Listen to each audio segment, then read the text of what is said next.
What if I told you Europe is about to drop 200 billion euros to dominate the future of AI and quantum tech?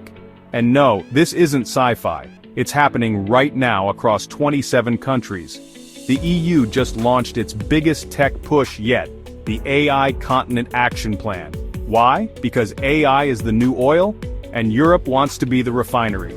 They're building AI factories and even gigafactories, massive supercomputing hubs to train next-gen AI models. Think Europe's own version of OpenAI, but turbocharged. But this isn't just about faster chatbots or smarter assistants. It's about independence. No more total reliance on American cloud servers or Chinese chips. We're talking European-made semiconductors, secure data centers, and strict guardrails under the AI Act to keep things human-centered. So what does this mean for you? More AI in hospitals, faster public services, and massive opportunities for startups. Already, over 6,800 AI startups are thriving across the continent, and that number's climbing fast. And the talent? Europe's building it. AI skills academies, tech fellowships, even apprenticeships. Whether you're into code, design, or logistics, AI is coming for your workflow. Better to ride that wave than get swept under it. But there's another revolution brewing, and it's even bigger.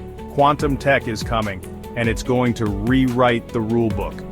Quantum tech means things like seeing underground, ultra-secure communication or detecting disease by looking inside cells. The first quantum revolution gave us transistors and smartphones. The second one? Quantum internet, supercomputers, and next-level sensors. The EU is investing over 1 billion euros into building a full quantum ecosystem.